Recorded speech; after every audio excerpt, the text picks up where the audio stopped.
got that sunshine on my Sunday best. Welcome back, everybody. Happy Sunday. You're listening to Whatever Works on KCAA 1050 AM and Express 106.5 FM. I'm your host, Sam Works. I'm Kyle Kerrigan. There we go.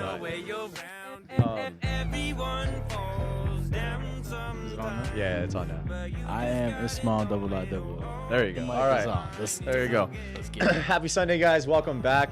Super excited. We got a full house today. Yeah. More people than I expected, so this is kind of cool. Yeah, this is really cool. Yeah, more the merrier. Have you been on a radio show before? I have. Okay. I was on Dash Radio a couple years now. It's been a minute since I've been on a radio station. So. All right. Well, welcome back to the radio, man. I appreciate it, man. I appreciate both of y'all. I'm Thank you already so using much. the headphones. Thank you, Joe.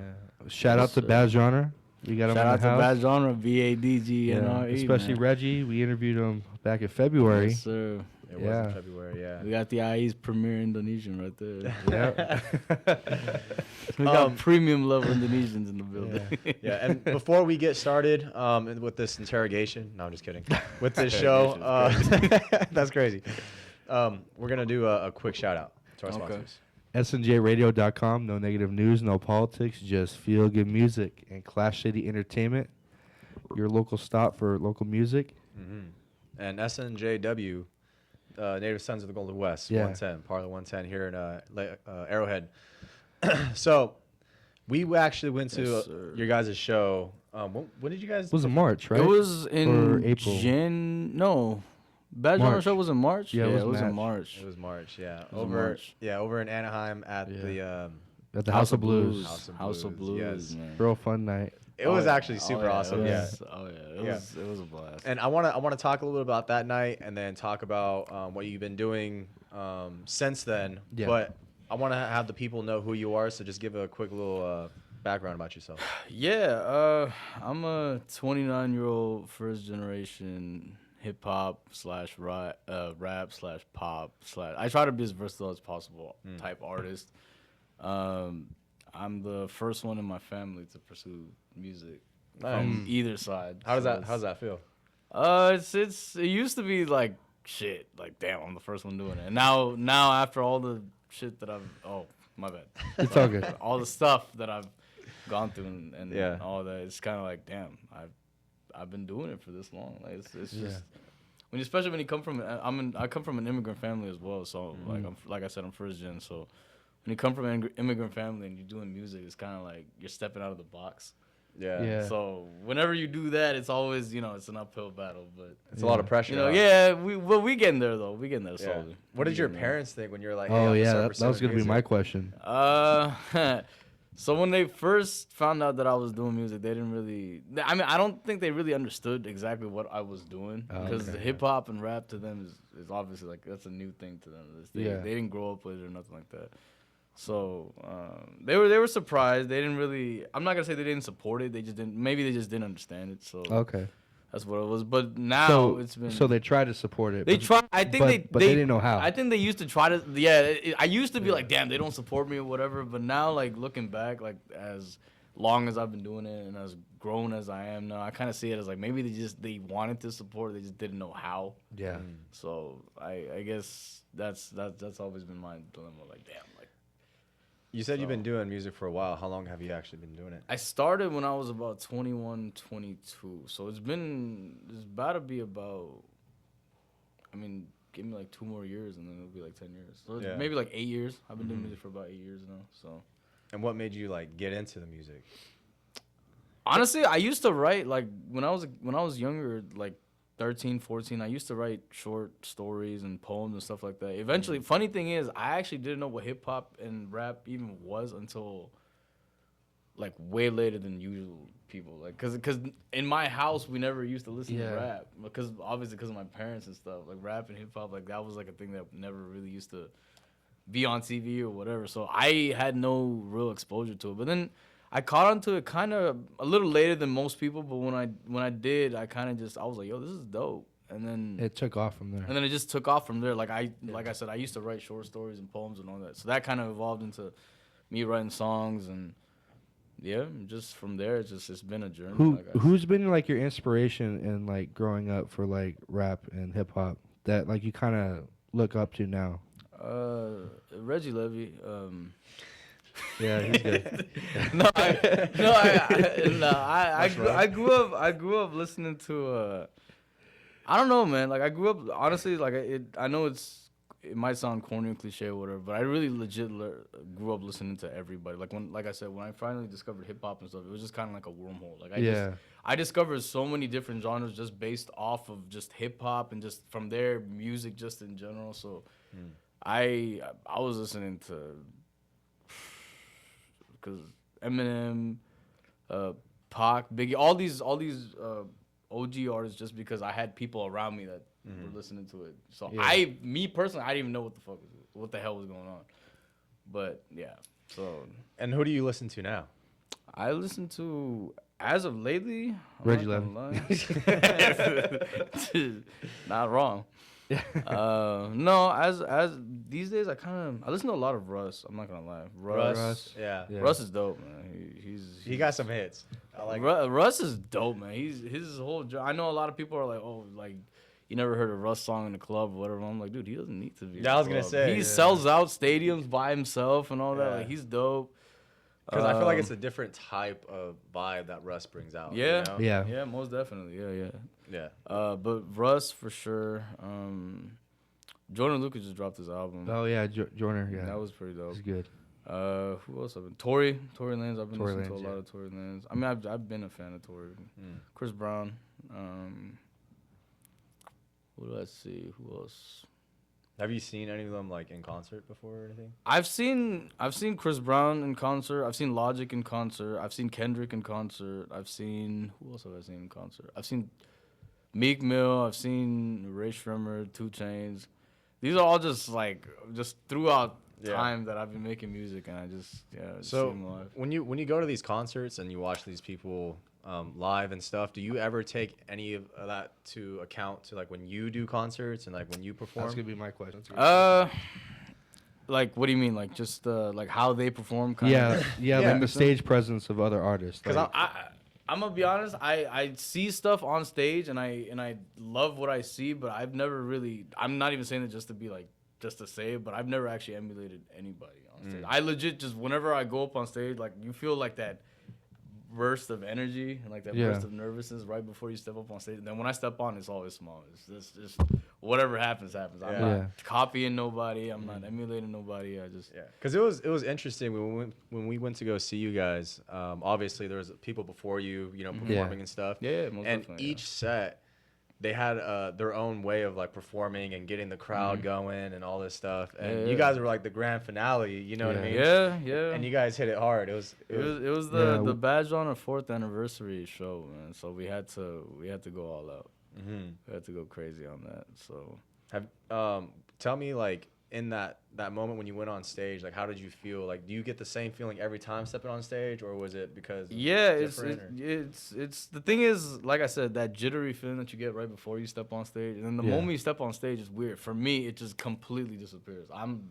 just me on stage. Really? At that point. Yeah. And it feels nice, man. It really does feel nice being on stage, whether or not like it's going well or in quote unquote going well or going bad or whatever. The fact that you on stage and you're doing anything, it's an unreal feeling. Talking about going bad, have you ever had a bad performance? Oh yeah, hell yeah. Oh, yeah. Can you take me like I can tell you exactly which one was my worst performance. We were in San Jose. What was it? What was that? Was it San Jose or Sacramento? Whoa. No, Sacramento. Was it Sacramento? We were performing or Foodie Land, right? Was it Foodie Land? Yeah, it was a food festival called Foodie Land. We were performing out there. And I don't know what happened. I think my tonsils were inflamed and my voice was just, I couldn't even talk. And this was like hours right before the performance. And I went on there. I tried my best, but my voice is not happening. Really? It was so bad. I felt so bad going up there, but I was like, and I was training my voice too. It was just making it worse. It was just really bad. But you finished your set, though. I finished my set. I didn't like stop midway through and just like I can't do this and walked out. I finished it, but yeah, that was definitely. Were you with Reggie at the time? I was with most of Bad Genre, at the time. Yeah, everybody performed that day. So yeah, I'd say that was my worst performance. For sure. Oh, man. You might forget your best, but you definitely never forget Oh, your worst. 100%. You Yeah. never forget your worst. Yeah, So, and that's something that you can't really, fix. Like you just had like strep throat or something, yeah, you know? yeah. Like, I don't even know what I had. I think my tonsils were inflamed. It hurt so bad to even talk. Oh, dude. man. It was so bad. And it's like it's too late to back down at that point, right? No, yeah, So, no, I'm not gonna back down. That's crazy. I'm not gonna back So tell me about your greatest experience, your greatest performance. My girl, oh man, there's so many. Would you say the one at House of Blues was probably?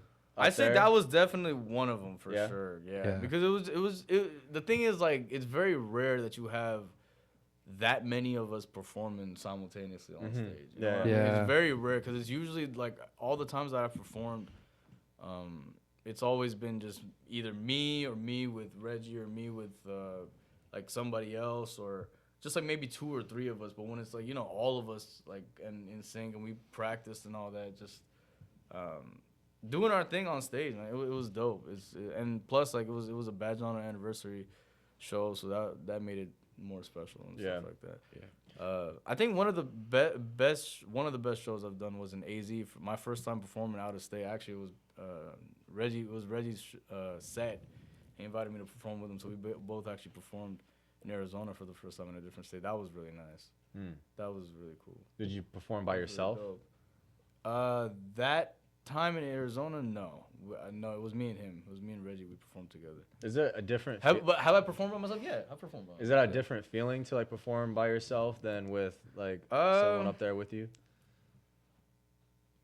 I'd say it's different because like when I do it by myself, it's obviously like it's a different vibe, and then when you do it with somebody else, it's a different vibe. Not that the one's better than the other. It's a different. It's vibe. just different, yeah. Yeah, it's a different vibe. Apples to oranges. Yeah. That's pretty cool.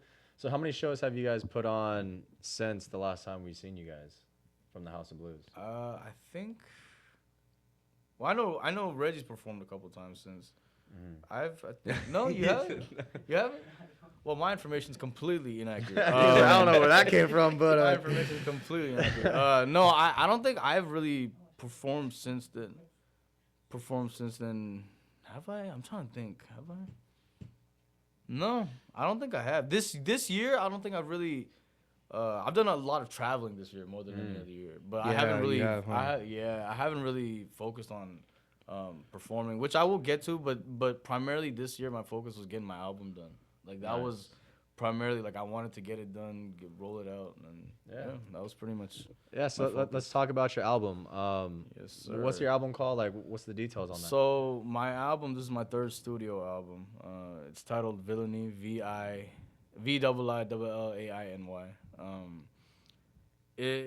It's my most emotionally charged album.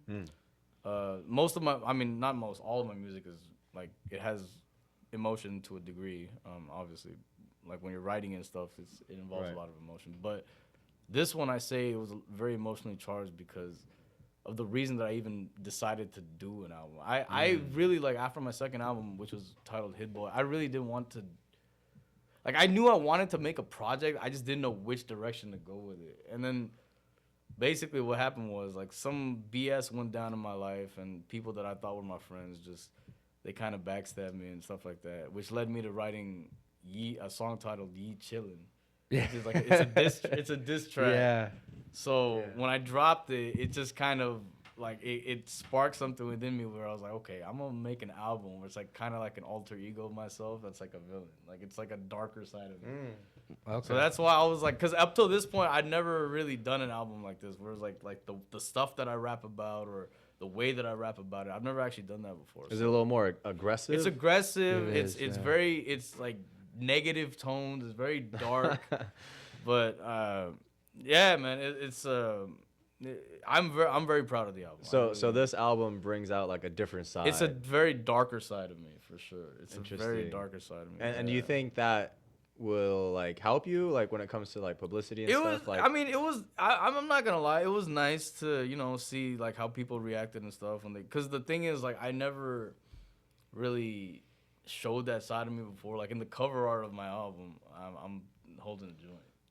yeah. You know, I got a joint in my mouth and I'm standing by a porch with a machete in one hand and then like a knife in the other. That's like, kinda hard, Like, bro. like I'll show y'all, but yeah, it's just like I said, it's a darker side, it's a darker alter ego, and it was nice to let loose. Honestly, you know how when they say Yeah. it feels good to be bad. That's basically what that was for me. Like it felt nice to break from what I usually do and just. Okay, I'm not gonna lie. I never heard anyone say it's good to be bad, but when you said that, I was like, yeah. Yeah, In my head, I'm no, like, it's yeah. a saying. It's like it's nice to. It feels nice to be bad. Like it feels good to be bad.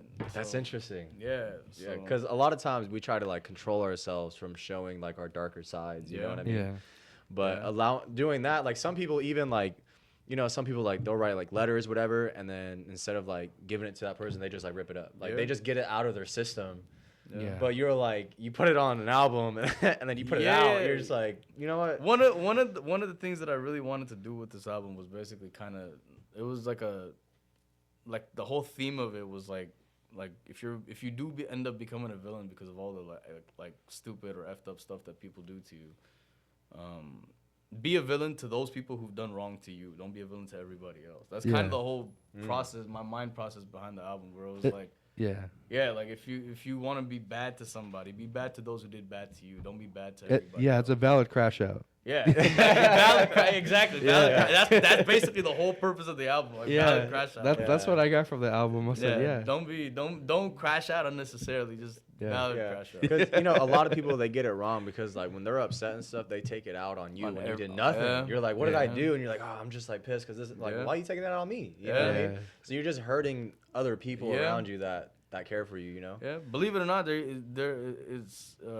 That's kind of how I used to be. Like I used to get like if I was pissed off about something, I would not usually, but like it would come out on people that didn't really deserve it, and I had to kind of learn to break away from that. Well, they say that hurt people hurt people. Hurt people. Yeah, there you go. Yeah. He's dropping bars right here. Yeah. He's dropping bars. This one's dropping bars. So Yeah. you sent us 3 songs. Are those I songs did. on your new album? Those 3 songs are actually on the album. One of them features this gentleman right here. Yeah.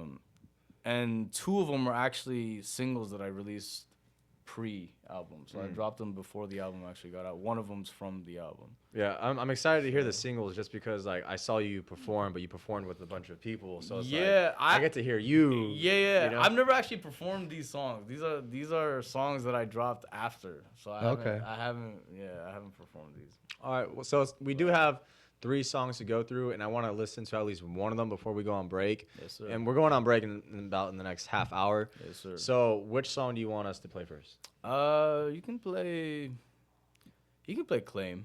It's Okay. it's a 80s type song. I don't know if y'all Yeah. vibe with that synth wave type sound, but I've always messed with that type of sound, man. I've always wanted to make a song like that. And then I got hold of a producer. Shout out to David Druney. He's the one who produced it. Phenomenal producer. He went off on the synthwave department. So that's his whole thing. So I was like, when I heard that he made stuff like that, we reached out and we linked up. He sent me the beat. Funny thing is, before we listened to the song, he actually sent me the beat and it was a lot slower. Like the BPM was way slower. So I told him, I was like, can you speed it up? And then he sped it up, and what we got is the finished product. Awesome. All right, so let's hear it. This song's called Claim.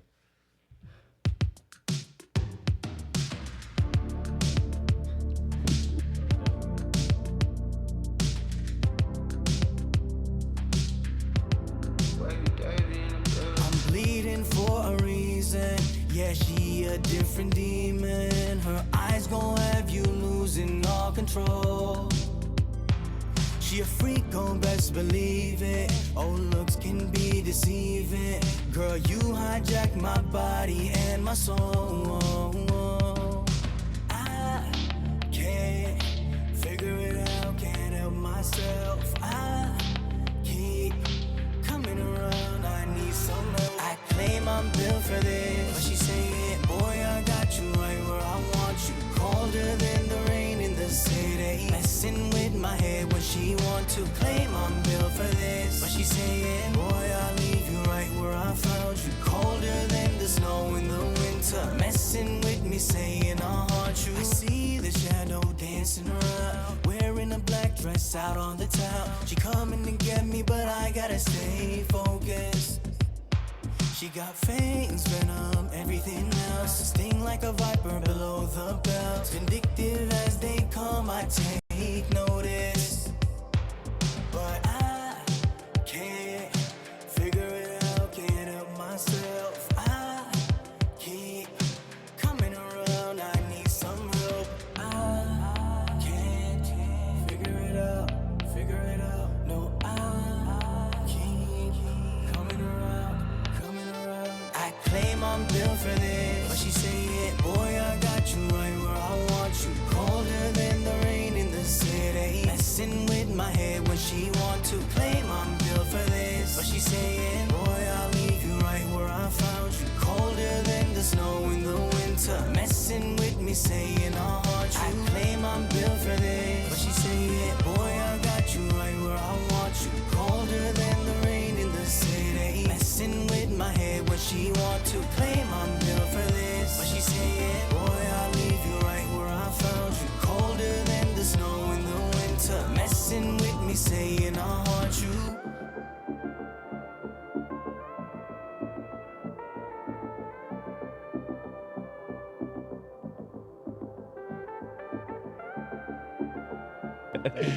I like the chorus. Yeah, it hits home for me. You know what I mean? It's like, ooh, like. I'm sorry. I'm sorry. It was good. I honestly, I didn't expect any of that, to be honest. Like the beat was good, the instrumental was great. I thought it was gonna be more like a rap, but you started singing. I was like, okay, this is more like my style. You know what I mean? So I was like, that's pretty good. I enjoyed the song. I try to, like I said at the beginning, I try to be as versatile as possible, man. Like the thing about music is, like, if you don't evolve as an artist, or if you don't try out different things and you just have the same sound, I mean, it could work for you. I'm not saying that you can't have the same sound that works for you, but you got to be willing to try something different, man. Yeah. You always got to be willing to try something different, especially when it comes to something creative. Always got to be evolving, always got to be doing something different. This was the first time I did an 80s type synthwave.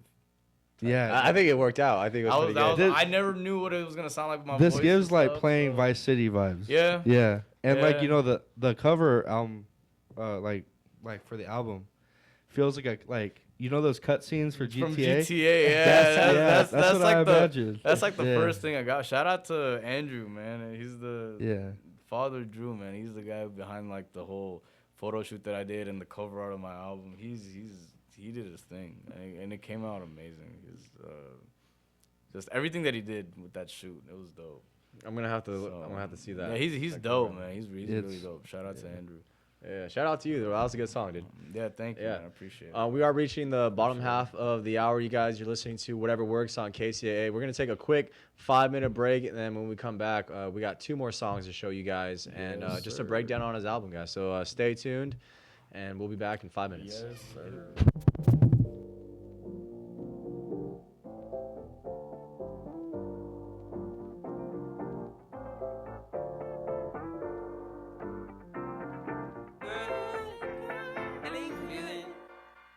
Feeling good, like I should.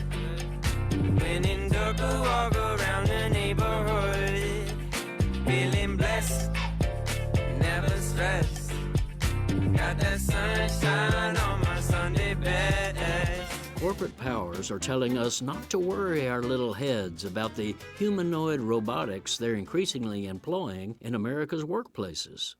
Yes, they concede AI's new generation of thinking robots will transform many jobs, but like magic, they'll also create better career opportunities for, quote, the human element.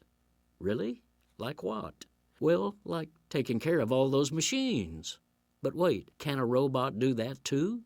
What's playing out here is corporate hide-and-seek from the public. Having poured hundreds of billions into developing the technology for their dream of a workerless workforce, CEOs and tech investors are now desperate to deflect workers' fury over the joblessness that awaits them. Thus, moneyed elites have mounted a soothing PR campaign, asserting that the AI bots will only replace repetitive drudge jobs, quote, liberating those human employees to do higher value work. That bubble of lies, however, is already being popped by reality. Many renegade CEOs and profiteers brag that their advanced bots are taking over sophisticated thinking jobs and doing top-level creative tasks. For example, the New York Times reports that Klarna, a multi-billion-dollar company, says it's replacing more than half of its 5,000 employees with new robotics. Its CEO is not coy about the future of work, declaring, quote, AI can already do all of the jobs that we as humans do. This is Jim Hightower saying the designers of this brave new world bluntly say their AI creatures are fast coming for a wide variety of our jobs, and big investors are betting billions on them. Yet, politicians and the media blithely accept the corporate deception that there is no need to talk about it, much less consider what to do about it. The Hightower Radio Lowdown is made possible by you subscribers to Jim Hightower's Lowdown on Substack. Find us at jimhightower.substack.com. Hey, Southern California, you know what's going on. It's my new hit show, The Scene with Doreen, and I'm your host, Doreen Taylor. Join me every week as I chat with my celebrity friends from TV, movies, music, theater, sports, and everything in between. We explore the lives and careers of some of the entertainment industry's biggest names, with some fun surprises, too. Tune in to The Scene with Doreen Tuesdays at 7 a.m. on KCAA Radio, 1050 a.m.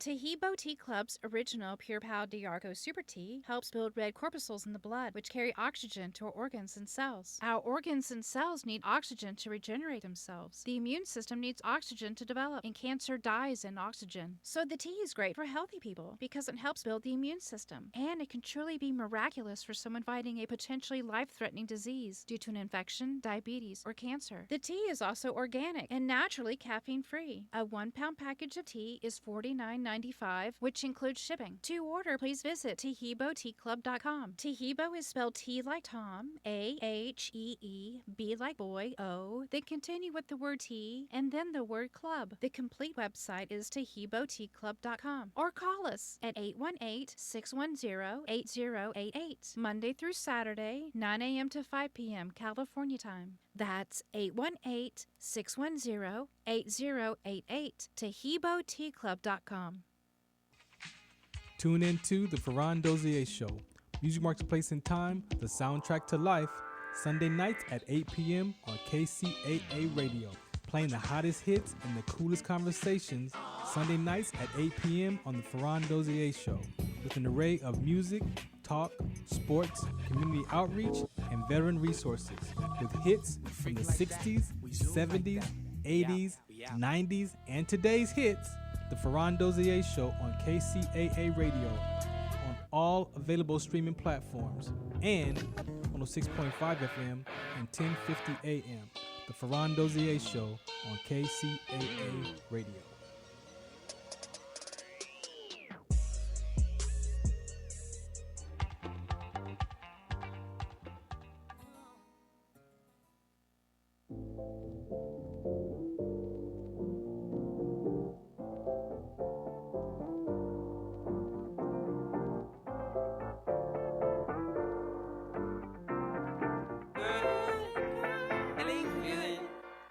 Hey, feeling good, like I should.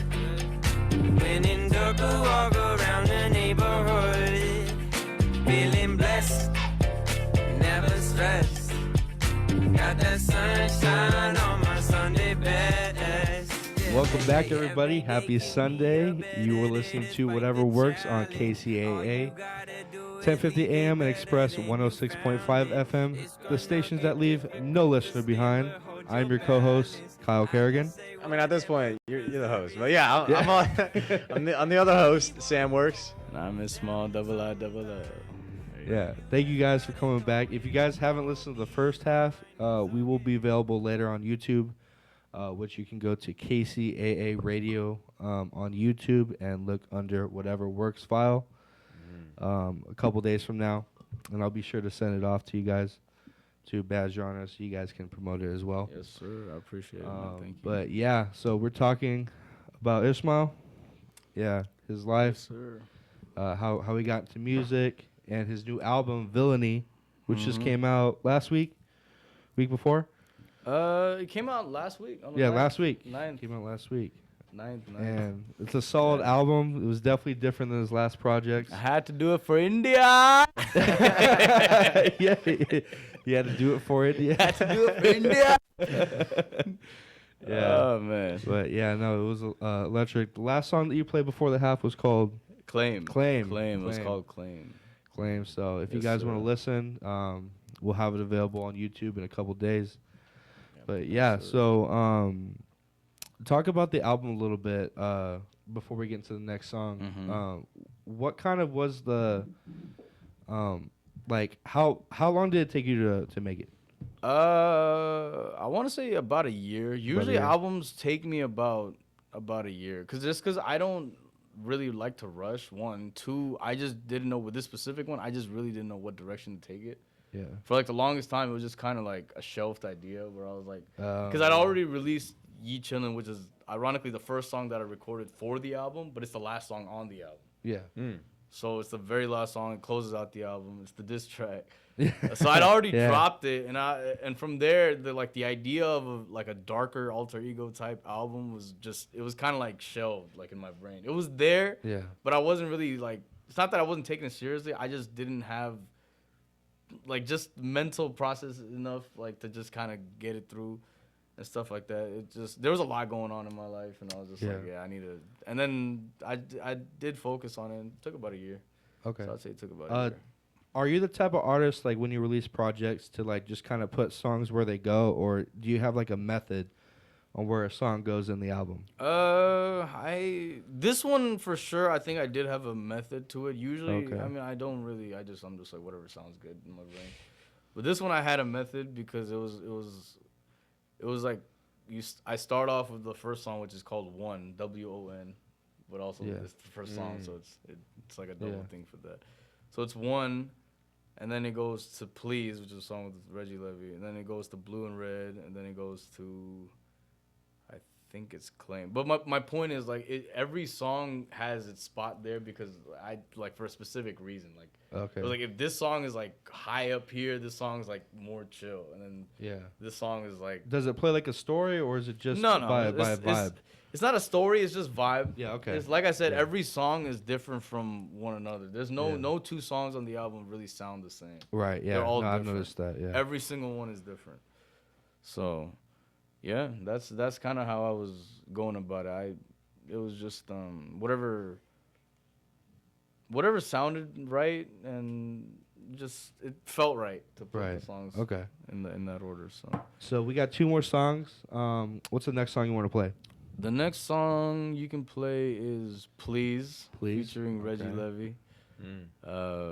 It's actually one of my favorite songs on the album because it's the first time that I did a patois accent. I apologize to anybody if they find my accent not as good. I tried my best. That's basically like the Caribbean sounding accent. So I tried that for this song, and it actually came out way better than I was expecting it to. It came out pretty good. So I was very happy with the way that it came out. And then I had shout out my brother Irez. He mixed and mastered the whole album. He also mixed and mastered this song. So yeah. All right, and the song's called Please, featuring Reggie Levy.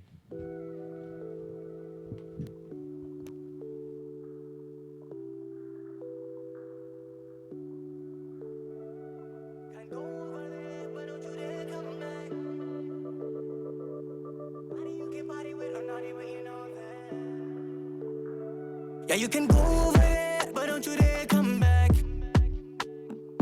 Me nobody you can party with or naughty with, you know that. Gal, please, me have no time for excuses. Please, no long talk, so useless. Please, lies cause all confusion. So let me say it again, yeah. So you can go over there, but don't you dare come back. Me nobody you can party with or naughty with, you know that. Yeah. Gal, please, me have no time for excuses. Please, no long talk, so useless. Please, lies cause all confusion. So don't come my way now. She live For the drama, always on repeat. Never her fault, always blaming me. Boom, shaka like a boom, killing my peace. You bring the demon out, not the best in me. Gaslight me, gaslight you. House on fire, see the roof gon' fall through. Burning up, feel the sweat on flu. Big words, big attitude, that new. So you can go over there, but don't you dare come back. Me nobody you can party with or naughty, but you know that. Yeah, please, me have no time for excuses. Please, no long talk, so useless. Please, lies cause all confusion. So don't come my way now. I know you hold your past.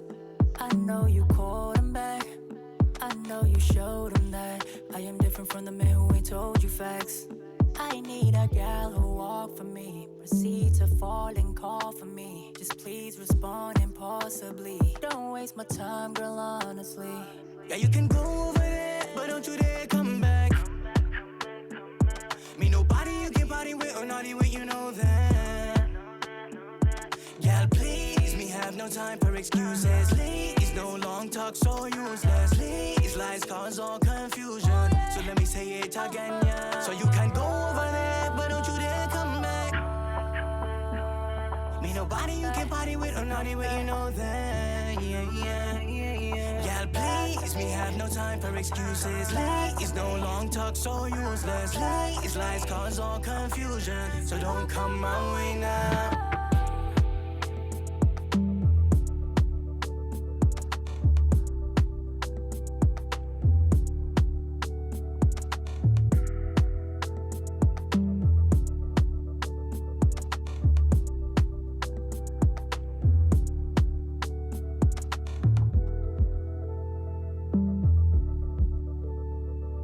Told you this when we were muted. That one's a hit, bro. That one's a hit. It's a hit. Yeah. Appreciate you, man. I'm not gonna lie. Usually, like when people like play their music out here, like I usually don't like I'm probably gonna hear this again when I'm in my car. Yeah, 100%. Thank you. Yeah. Thank you so much, man. Appreciate it. No, I like that one. Yeah, this is That my was a good one. favorite song on the album.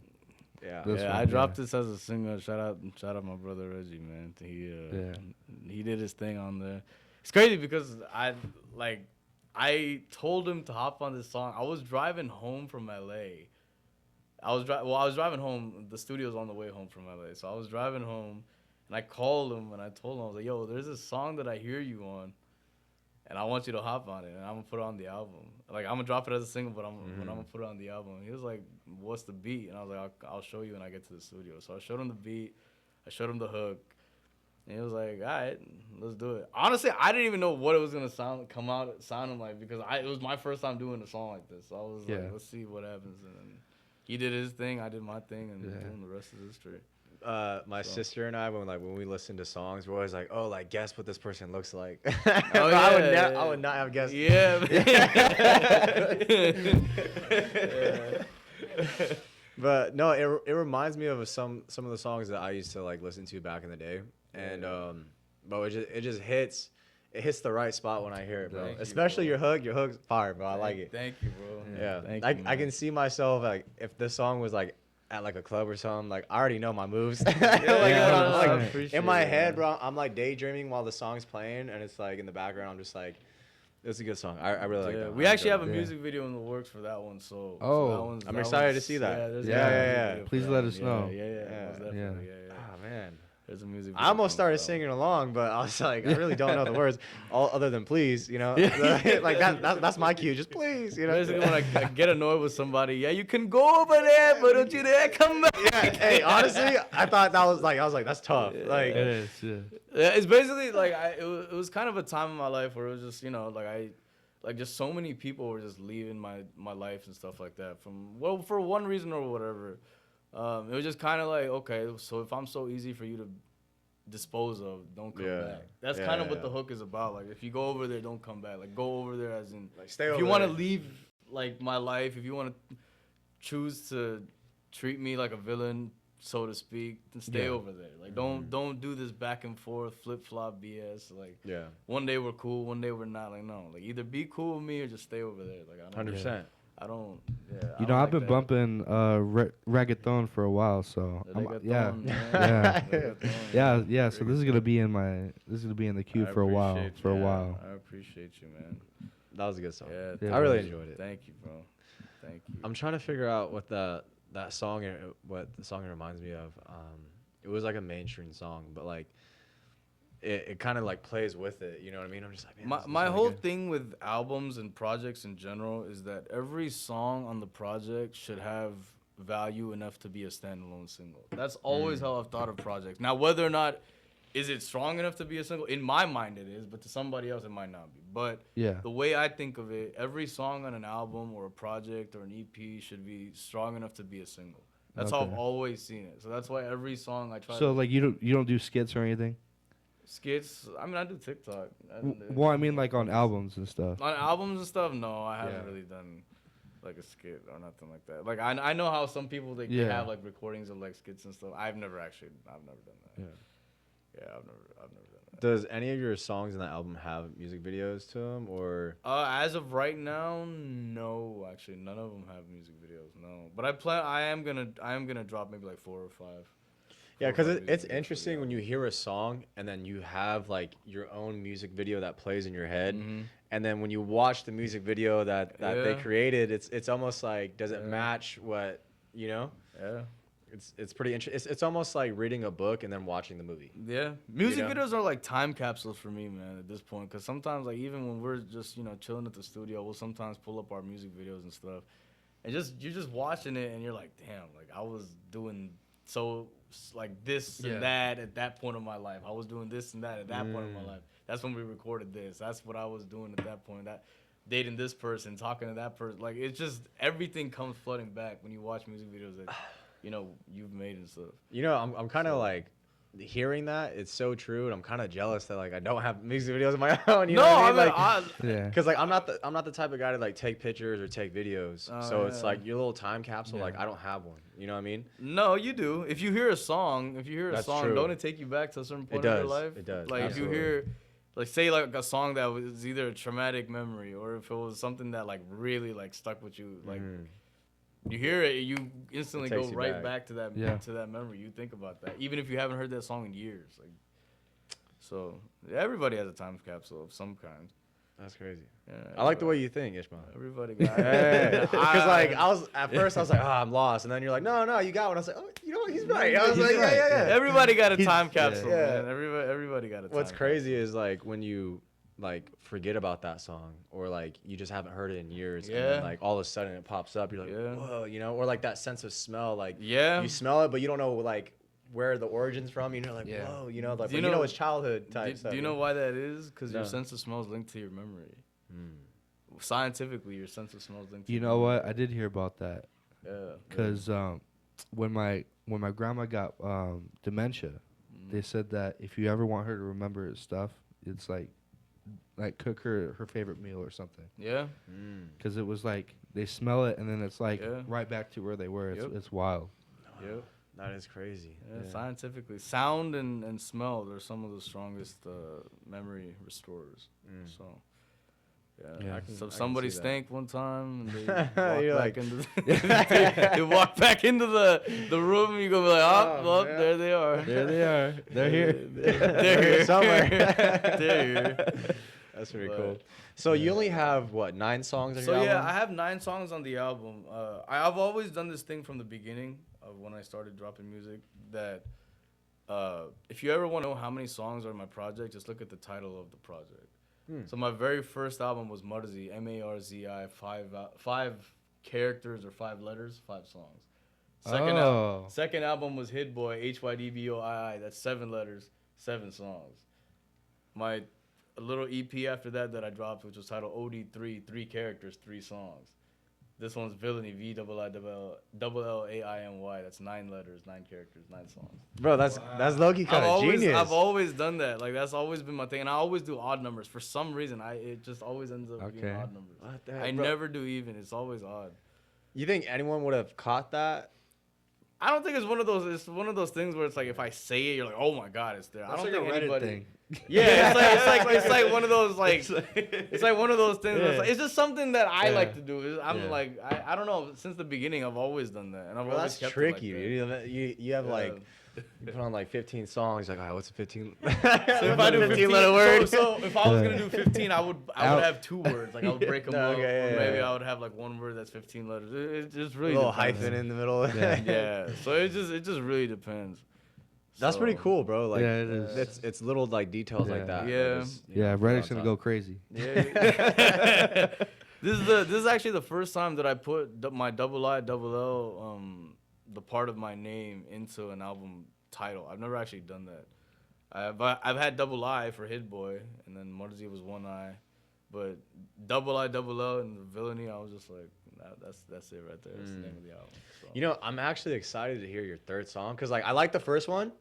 Yeah. And then the second one, I was like, oh, I like this one, bro. Like, and I don't want to be like repetitive. Like, oh, I like this one. I like this one. You know, so the second one. I the really third like. one is actually it's kind of a, like I said, like the whole thing about the whole album was that like try to be a villain to people. If you have to be a villain, if you have to feel like you want to get revenge, do it to the people who did stuff to you, not to people who don't deserve it. Yeah. So the third song is basically off of that. Like it's about mental health. It's basically me kind of saying that like, even though I've adopted this alter ego, this darker form of myself, I'm still gonna be that person that the ones I truly genuinely care about and the ones that truly genuinely care about me we can always come back to it, talk about stuff and stuff. So like that. the first song that you played, Claim. Claim. What was that story about? That's about that. Honestly, I was in Monterey, California. Very beautiful place. Y'all should go check it out. It is. Yeah. It really is. Yeah. But I was out there, and like I said, I wanted to make an 80s synth type song, and I was like, you know what? In 80s songs, they're always talking about an evil woman. For some reason, I don't know why. Man-Eater, there's that. Yeah, There's like Man-Eater. there's that song. There's like for some reason they always have like this shadowy figure of a girl that's like she's super attractive, but she's like she plays gets with you, dudes' heads and just messes around with like for some I don't know why that was like the dominant aesthetic of the 80s, but I was just kind of like, if I write about a girl, like she got fangs, venom, everything else, like the song, like I said, so it matches the it 80s matches thing, that aesthetic. I was just going with that, so Okay. that was that. And then please is about, like I said, about the like people flip flopping in my life. Like if you want to go over there, stay over there. Don't do this half BS where it's like you're cool with me one day. Is there like a specific person or a group of people that you think about or that was towards, or is that just like in general, just like over and over? I don't think it was towards anybody. I think it was just everything that was going on in my life at the time. I just kind of used. That's kind of how I write. Like I use experiences from my life and whatever I'm going through at the time to just kind of portray it and put it on. So it was just so much going on in my life at the time. I was just like, I'm gonna just turn this into a song. Nice. Yeah. And I think it turned out pretty great. Thank you, bro. I appreciate it. So the third one is called? Third one is called Count on Me. This one's about, like I said, I'm talking to like a person basically saying that as bad as I've become, I'm still there for you because I genuinely care for you and I hope you genuinely care for me. All right, let's play it. Count on Me.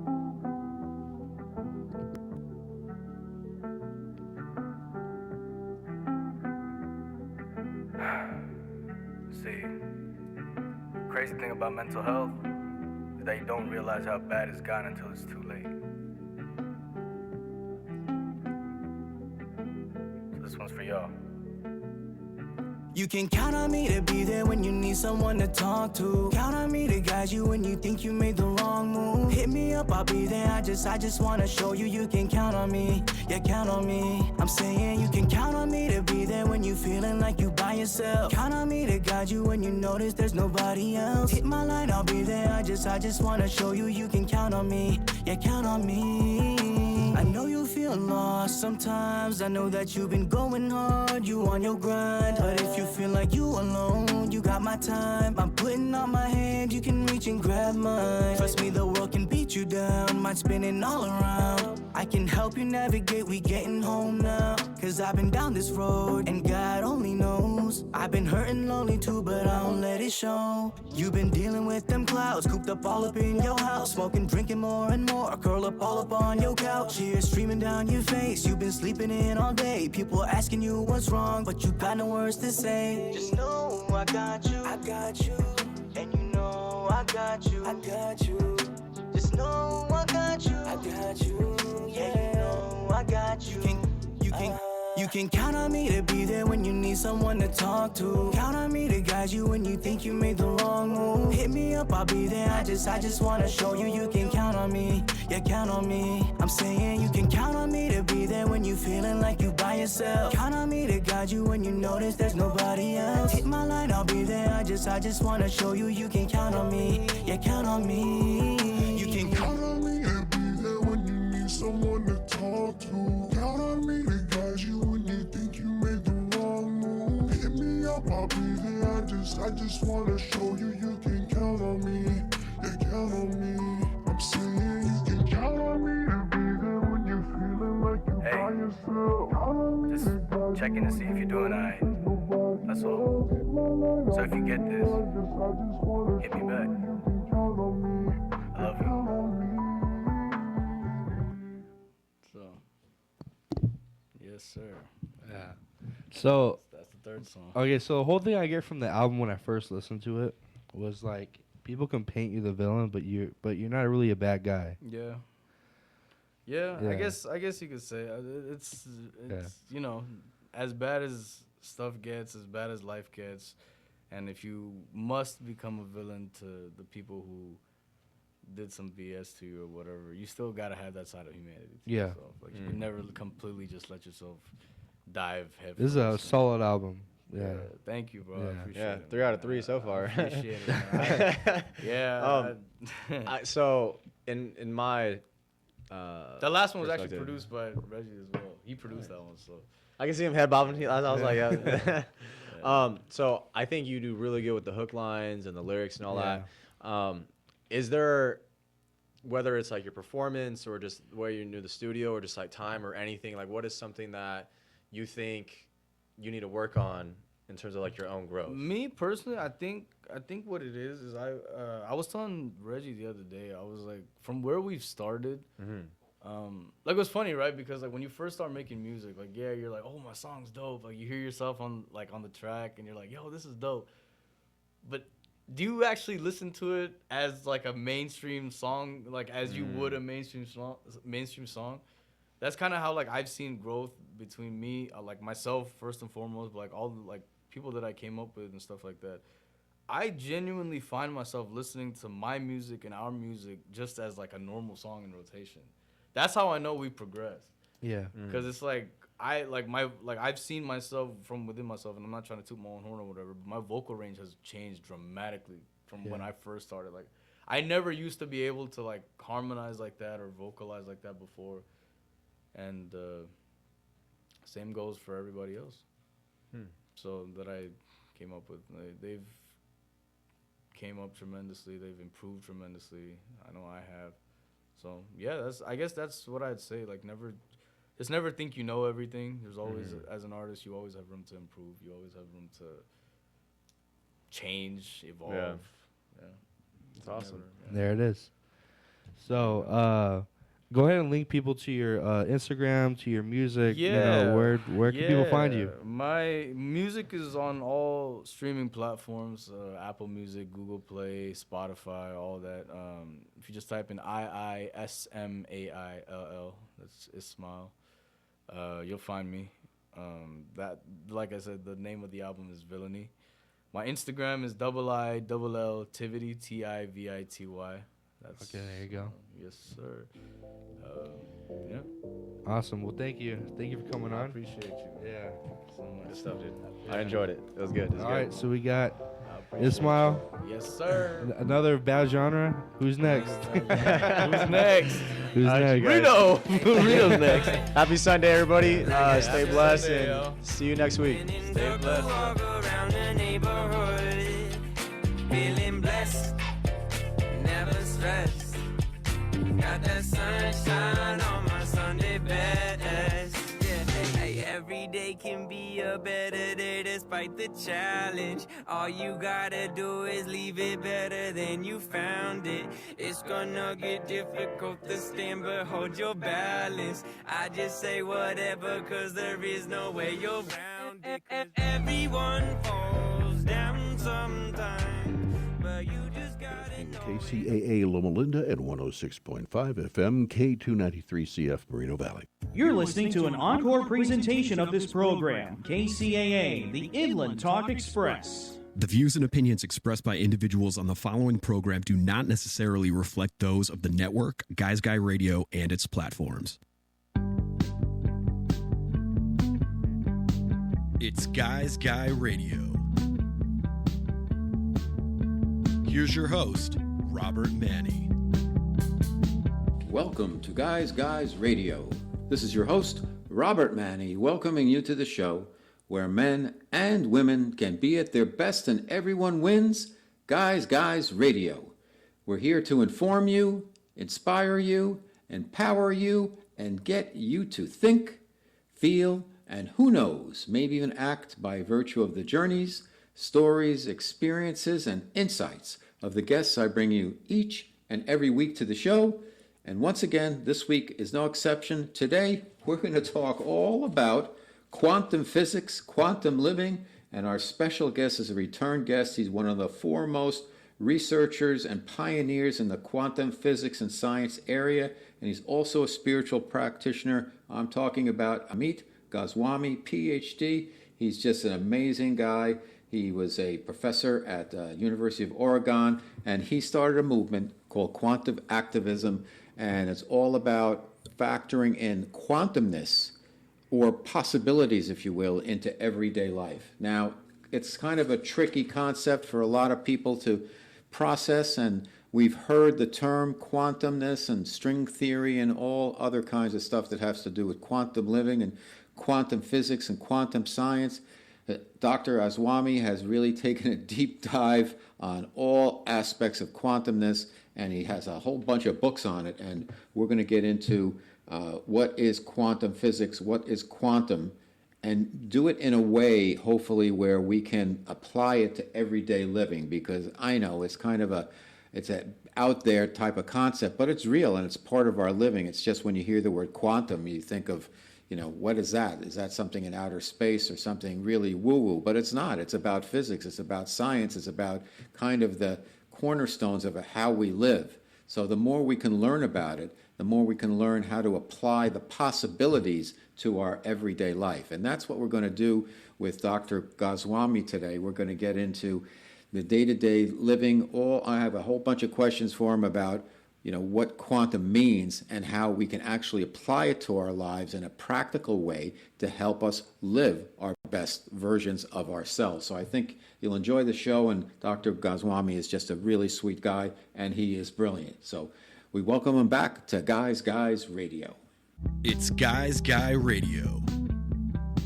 Okay, Guys Guys Radio, it is the interview portion of our show, and today we're going to welcome back one of our favorite guests, Dr. Amit Goswami, PhD, professor, researcher, best-selling author, quantum science pioneer, spiritual practitioner. He is a spiritual practitioner and calls himself a quantum activist in search of wholeness. He does so much work in the quantum area. We're going to talk all about that today with Dr. Goswami, and also we're going to get into his new book and some of the other books and a little bit more about him. He's a retired professor from the physics department of University of Oregon, renowned pioneer of the new paradigm of quantum science based on the primacy of consciousness. In 2009, Amit started a movement called quantum activism, and it's now gaining ground around the world. And at the same time, he established a center for quantum activism called CQA, with his headquarters in the U.S. And he works with Dr. Valentina Azamor, forgive me, and they work together on a lot of the books, and I welcome them both to Guys Guys Radio today. So thank you, Dr. Goswami, for visiting us. Oh, I'm delighted. Okay, so let me tell the folks a little bit about a couple of the books you've written, so they have some sort of context if they're not familiar with your work. Hero's Journey, Quantum Style, The Quantum Brain, Return of the Archetypes, which I have a copy of that right here for those who are watching on YouTube. Quantum Spirituality, The Self-Aware Universe, Quantum Doctor, Physics of the Soul, Quantum Creativity, The Everything Answer book, and the new book, The Ascent of Humanity, which has just been released. So let's talk about quantumness and quantum science for the benefit of our audience who's heard the term, and we hear it more and more every day, but they're not sure exactly what it means. What is quantum science? How did you get into it, Dr. Goswami, and why is it important? I would love to. Quantum physics actually was originated with dealing with particles of light. Light, it was found, consists of grains, building blocks. And this was surprising because light was known to be wave before then. How can the same thing be wave and a particle? And later it was found that material objects are also, although generally recognized as particles, they are also waves. So both matter and light are both wave and particle. And this is a very puzzling thing because, as you know, particles are localized. They can only be at one place at one time, but waves are spread out. Like if you throw a pebble in the pond, they will get bigger and bigger and bigger and bigger. So how can waves be at so many different places at the same time, whereas particle, which is one place at one time, how can the same object be both things? Mm-hmm. That's the question. What's the answer? Yes, exactly. A resolution was suggested by Niels Bohr, which is called complementary, that wave and particle are complementary aspects of one thing, and you can measure only one thing at a time, either the wave aspect or the particle aspect. However, very recently, it has been found that indeed this is not so. The particle aspect and wave aspect can be measured in the same experiment. What was found when quantum mathematics was discovered, that quantum objects are waves, period. They're simply waves. When we measure them, however, we must assume that they become particles. So this is the problem. This is still a problem. Where do waves reside then? These waves, they do not reside in space and time. Where do they reside then? And here is where we suggest that, we have the avant-gardes among us, including me, of course, we suggest that they must reside outside of space and time. So what is the ramifications of that, Doctor, for people? So for us? But this is enormous. This is the first connection with spirituality. Material tradition that has now grasped science over 60 years suggests that matter in space and time is all of reality. Yeah, that's amazing. So does that have anything to do with, work with me on this, that some people believe that, we experience time in a linear fashion. However, time is actually, everything's happening at the same time. Is this part of this, or you're a drop of water in the ocean? So you're the drop of water, but you're also the ocean. Are those similar concepts to what you're referring to? Yeah, you're also water and also same as the concept, as the ocean is somewhat correct. You cannot be too much misled by it. But everything happening at the same time, that is not the case in manifest reality. In manifest reality, time has one way only, towards the future. In unmanifest reality, however, everything does happen in the same time. There is no concept of time going one way. And so, yes, it is partially correct. And is that what quantumness kind of means? It's about the kind of the wave and the particle. Is that the basis of quantum physics? So basis of quantum physics, all objects are seemingly wave and particle, but examination shows that waves reside in a domain of potentiality and particles reside in the manifest reality of present time. So when waves are measured, then they become particle. This is quantum physics. Okay. And why is this important, and how does this relate to and change everything we've learned about science in the past? Then you have to go into more things.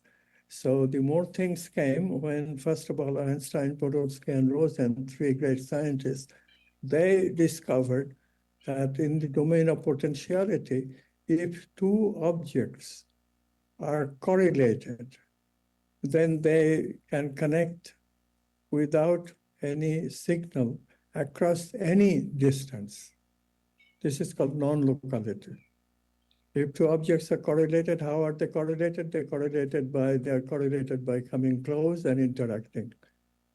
If they come close and interact, they become correlated. Another word is used is entangled. As a result of this entanglement, they can communicate at any distance without any signal. So what does that mean? In relativity theory, only signals can connect between things.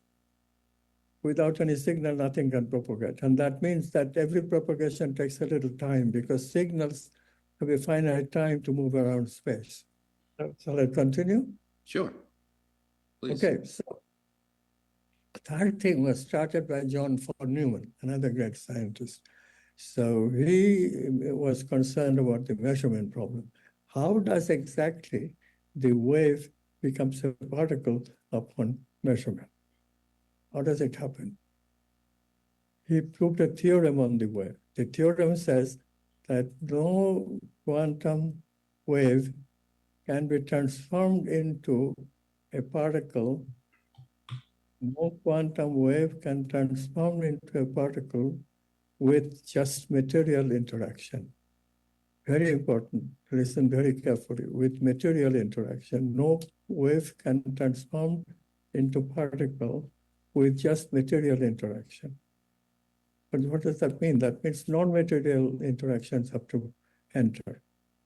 What is non-material about anything that is around a quantum measurement? Quantum measurement usually consists of these very, very, very, very small objects, and then we amplify them with something like Geiger counter or cloud chamber. They have different names, but they are all amplifying apparatus. They amplify the object, and then we can see them. This is the idea of quantum measurement. Okay? Okay. But now we are saying that material objects cannot measure. Geiger counter or cloud chamber, they're not really measuring them. They're just amplifying them, not measuring them. They're still waves of possibility. They're still waves of potentiality. So this is a serious problem. How does one solve it? One must bring in the observers, that von Neumann. Okay, a lot to digest there. You use the term consciousness frequently when talking about conscious living, quantum living rather. What is, in your estimation, how do you define consciousness, and how does it impact quantumness and quantum living? Okay, so we'll come to slowly, because consciousness is a very difficult concept to many people. Although we are all conscious, I mean, that is our specialty. Human beings are conscious. But nevertheless, people don't necessarily understand what it means to be conscious.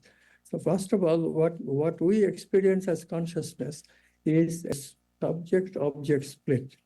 What we experience is that I am an experiencer who experiences objects, like I see you. Okay? So there is an object and there is subject. I is a subject, I see you. Seeing happens, I do it, and you are the object. So this is what we call consciousness generally. Spiritual traditions are saying that consciousness has another layer in which everything is one.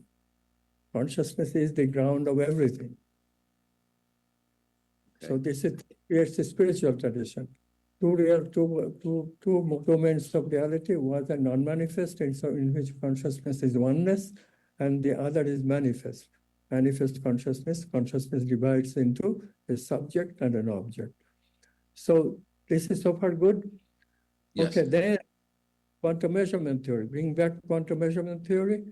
And then von Neumann is suggesting that, well, in the measurement situation, there is the object, there is the amplifying apparatus, but it does not act as a measurement apparatus. It cannot measure because it is material. And therefore, what can measure must be something non-material. What is non-material about the measurement situation? There is one more thing, which is the observer. Observer has consciousness, and consciousness is non-material. This is what von Neumann suggested. Okay? But there is paradox. Why?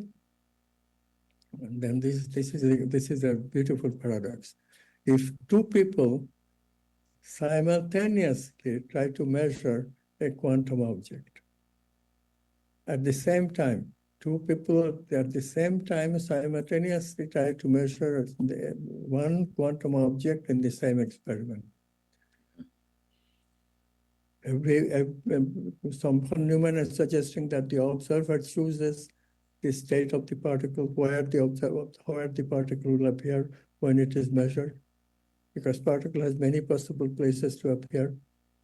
The observer's consciousness chooses where the particle will appear specifically.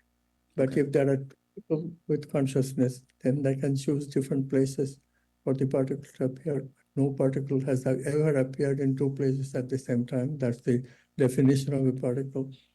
And therefore, there is still a paradox. Who gets to choose? Okay. My special guest, Amit Goswami, PhD, Return of the Archetypes is one book, and we're talking about the ascent of humanity. Tell us a little bit about the new book, why you wrote it, and what it's about. Okay, so I'm not finished yet, though. I still need to make one more point. Oh, please, I'm sorry. No point. So this is what von Neumann is suggesting, but there is still a paradox. Who gets to choose? How to solve this paradox? And now it becomes complete integration of science and spirituality. Because after many years of huge struggle, I finally discovered that, it has to be that consciousness is one for every object for such measurements. Consciousness is one. There are no two consciousnesses choosing ever for such measurements. Okay, and therefore, consciousness is one. Consciousness is the ground of being in which material objects and non-material objects acts as possibility for consciousness to choose from. This is the final solution of the quantum measurement problem. There is now no paradox. Okay, all right. Ooh, that's a lot. Tell us about the new book and why you wrote it and why now. Well, the new book is about evolution. The ascent of humanity. The ascent of humanity is partially about evolution of human beings. You know, Darwinism has many concepts which cannot be experimentally verified, and many concepts which experimental but cannot be theorized from Darwin's theory. So Darwin's theory is not really a complete theory. And when we do Darwin in the proper way, then we find that evolution progresses from very primitive evolution to complex evolution. In other words, creatures become simple initially, but they're more and more complex as time goes, which means that there is a direction of time. By looking at evolution, you can tell how time is proceeding from the past to the future. And there is also purposiveness, because why should it be complex? There must be purpose behind evolution. And these two things are not covered in Darwinism. So the question is, what should replace Darwinism? This is the first question that I solved.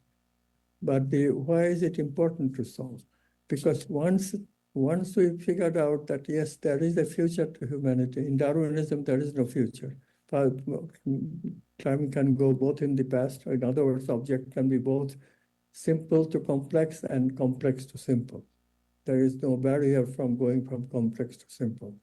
But generally, it is simple to complex. So there is a barrier. There is a time, one-way time. There is purpose in the evolution. Okay. So what good does it do to say there is purpose in evolution? The best that it comes to us is that human beings are evolving.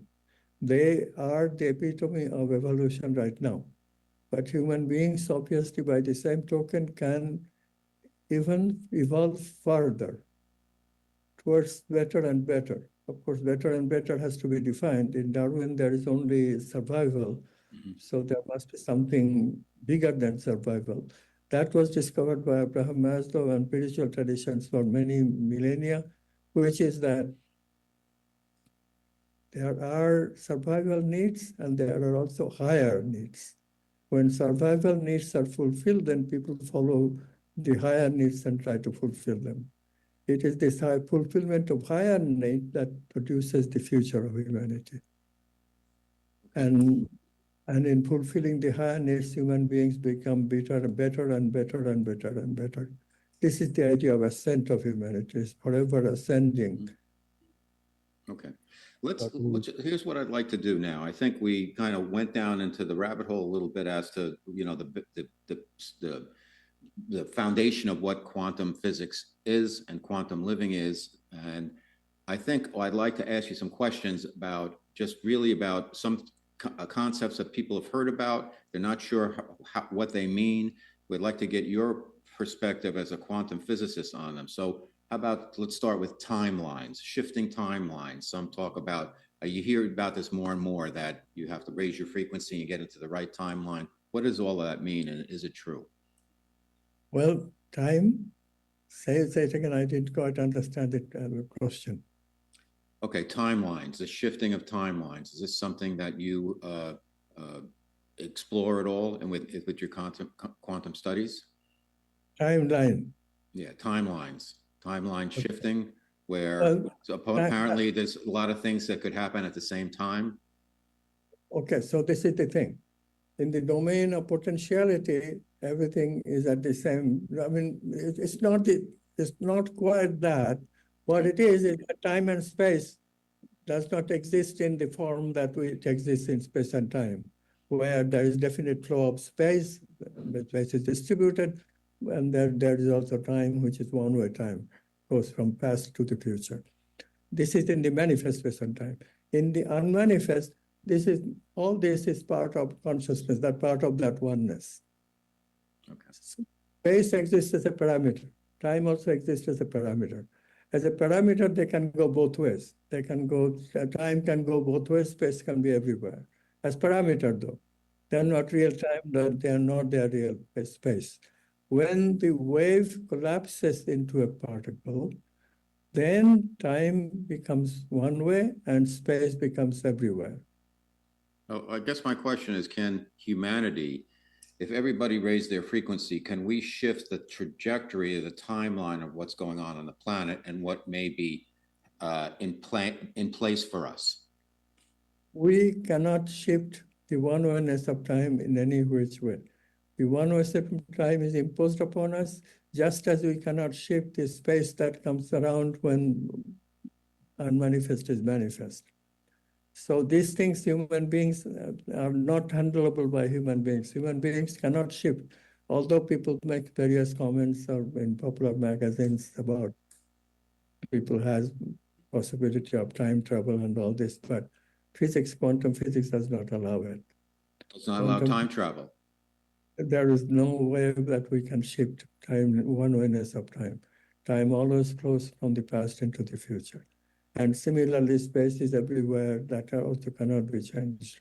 How about the notion, Dr. Goswami, that we're living in a matrix? What's your perspective on that?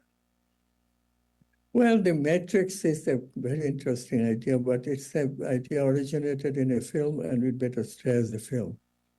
That's where it belongs. It's really, we obviously, reality is not something being controlled from outside. It cannot be that way. Reality is, quantum physics is clearly saying, reality is an unmanifest coming to manifest upon measurement. Okay, what's your perspective on a higher power then? Do you believe in a supreme being or God, or how does quantumness address that? Well, this is the thing. Supreme being causes a confusion because we understand being as human being, that is a being. Mm-hmm. But being that is everything is very difficult to conceive. Consciousness is the ground of all being. Human being, human experience, animal being, animal experience, non-material object, material object. Everything belongs to consciousness as possibilities of consciousness to choose from. You see? So this kind of question is not really relevant very much, because consciousness is There is unmanifest and there is manifest. In unmanifest, there is only oneness. This oneness breaks up when we manifest. This is what is the reality. And in that manifest reality follows some rules, and these rules are called quantum science. How does energy and frequency work into the paradigm, if you will, of quantumness? Well, energy, of course, physical energy. By energy, we usually mean physical energy. This new science expands that concept. It says not only there is physical energy, there is a vital energy, there is mental energy, there is even archetypal energy. So you can call everything energy, but they're different. Non-material energy exists, not just material energy. So one of the great efforts we make in our education that we give is this idea that there are non-material energies, and they are very important. Like vital energy is the software of the material hardware. This hardware-software concept is extremely important in quantum biology. In fact, one of the big defects of the molecular biology that governs mainstream biologists today is that they don't have any concept of software. It is software and hardware that when you make that connection, that's when you get quantum biology. And that's when you get the future. Because the future evolution is not an evolution of hardware. Hardware evolution takes very long time, over many billions of years. Actually, precisely 3.8 billion years we have been evolving the hardware. But the software evolution started very much with humanity. Before humanity, there is not much evolution of the software. But humanity, because they fulfill higher needs, software starts developing at a very rapid rate, and this is why we change so much so quickly. Notice just 12,000 years we have been around in written history, and how much we have developed during that time. And then we have unwritten history going back to hundreds of thousands of years. And in fact, our civilized history, people now estimate that began probably 70,000 years ago. For 70,000 years ago, we have been non-animals, civilized beings. But still, that is so small compared to the 3.8 billion years that we have been around, right? What's your perspective, Dr. Goswami, and my special guest, Dr. Amit Goswami, one of the foremost quantum physicists in the world? What's your perspective on transhumanism? Yeah, so that is a very, very good point, good suggestion. That what we call currently humanism, that must be transcended. And that transcended humanism was actually suggested by Teilhard de Chardin and Sri Aurobindo in the last century. But quantum physics analyzes it, it beautifully explains how that happens and everything. This is what the book really about. How humans become transhumans, transcend the current humanness. Is this with chips, though? Are you talking about because you mentioned hardware being chipped, or is this a different version of transhumanism? Yeah. Exactly. Shift of the software. It cannot be done. The genes don't change in the next thousands or even 100,000 years. Genes don't change that fast. But what changes is the software. Software can change, and software is now right now is a little bit stuck. Software is stuck because we have become very rational beings. We are not listening to the message of consciousness anymore, because rational beings can solve problems by rationality. They don't need consciousness to solve problems. Consciousness solves problems with us by a process called intuition. Today, scientists don't allow intuition to enter the picture. And this is the problem. Both Teilhard de Chardin and Aurobindo, they propose that intuition will come, that's the next phase of humanity, the intuitive human. And quantum is supporting it. Yes, the next phase will be intuitive human or transhuman, transcending the current rational human being. So do you mean then by transhumanism, actually a physical chip that people will get, like Musk has suggested? Is that what you're saying? A physical shift, but it is a non-material shift manifested in the material.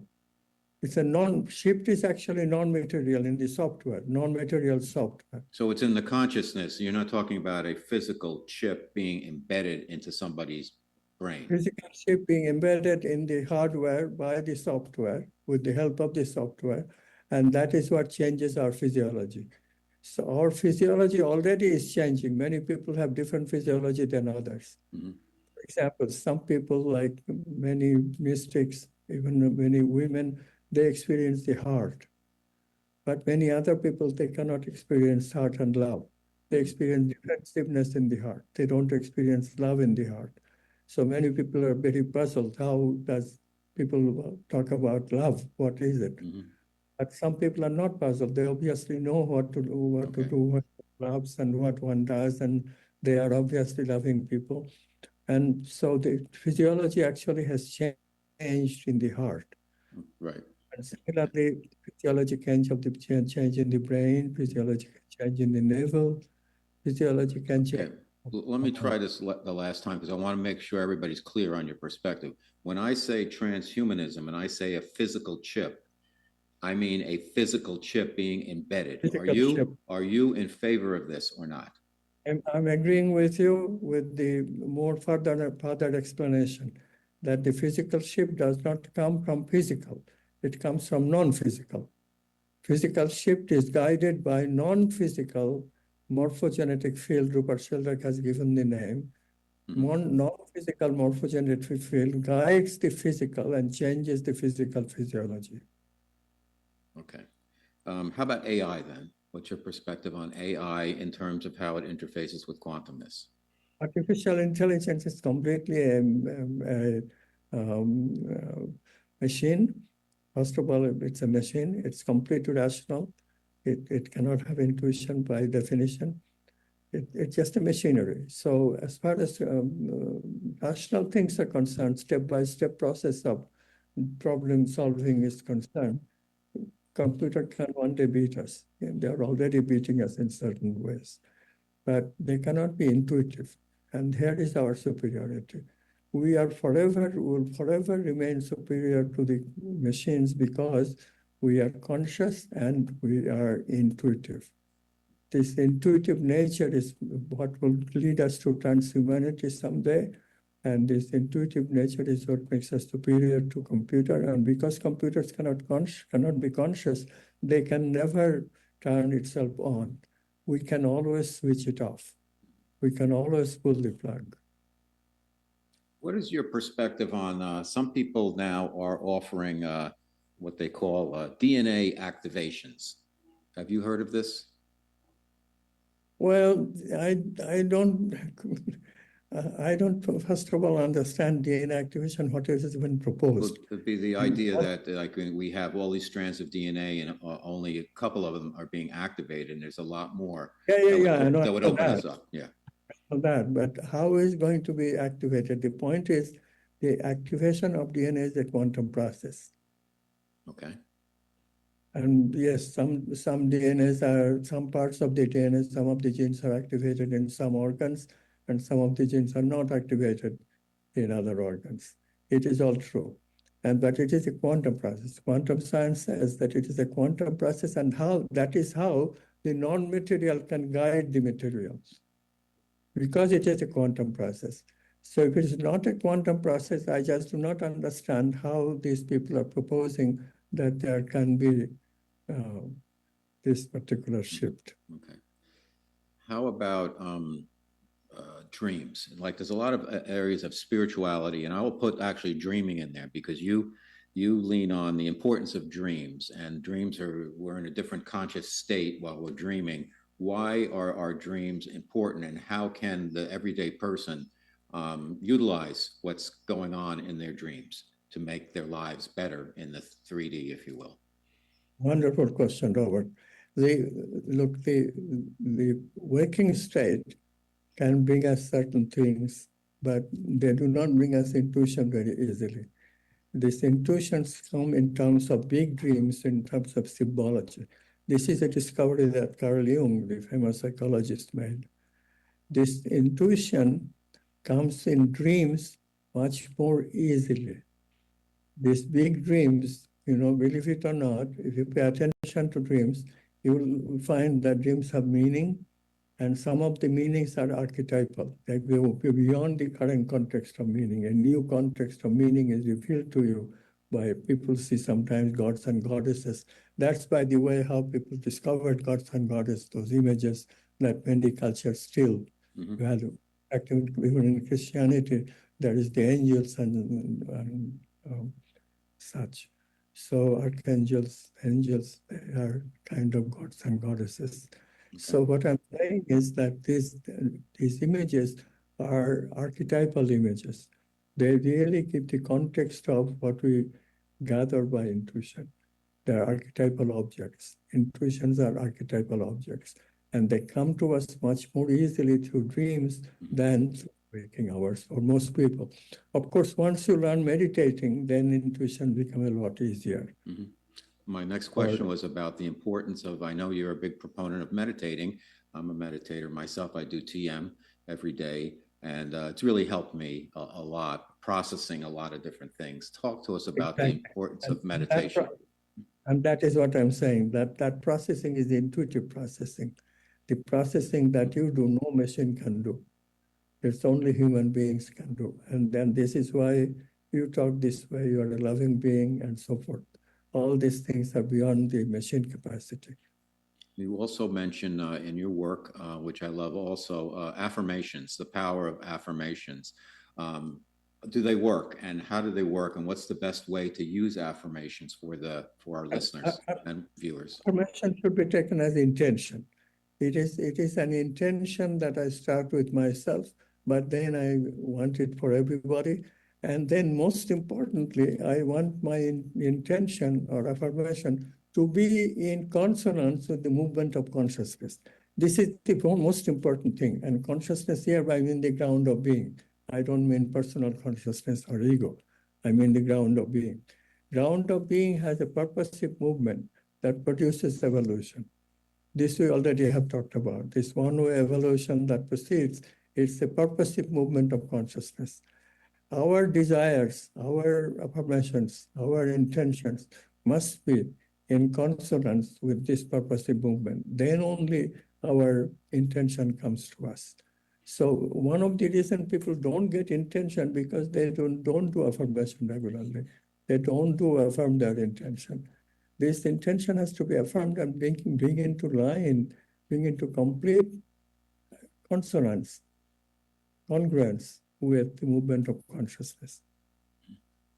What is your, and we're running out of time, but I want to get this question in there. ETs, everybody's talking about ETs now, where 10 years ago, if you were talking about ETs, people would say you're crazy. Now, people are pretty accepting of the notion that there are probably other life forms, not only in other planets, galaxies, universes, but also right here on planet Earth. What's your take on ETs, and what do you think is going to happen in terms of disclosure? I completely agree that ET must exist. How ET exists and how they can be communicated with us, those are questions we still have to answer. Many people are giving many absurd answers based on material beings. Now, material beings are machines. Material beings cannot communicate with neither themselves nor ET. But if you allow quantum physics, then completely, not only the non-material material mix that we are, certainly that same kind of mix exists in other planets. So ET is a completely acceptable concept in quantum science. How to get to communicate to ET, however, is a different question. Please. For example, divide language, discover language. Light language? Do they communicate like dolphins with ESP? So, what is it? What kind of communicator would they be? That's the big question. And then the biggest question, of course, is that the planets, outer planets, are very far from us. How do we cannot physically communicate with them. So how does this non-physical communication through the software, how does that actually proceed? This is the big question. In the book, Ascent of Humanity, I have made some speculations, but they're speculations. They're not solid science. It is very difficult problem of how we meet the ETs, and B, how we communicate with the ETs. These are very difficult questions to solve. I agree. But I'm glad that people are interested, because this is a genuine, authentic, interesting question that goes beyond the physical model of the human being. Because if human beings are physical beings, then there is absolutely no chance that a being from outer planet could come here with a physical rocket ship. That is absolutely absurd. It never will happen. Really? Okay.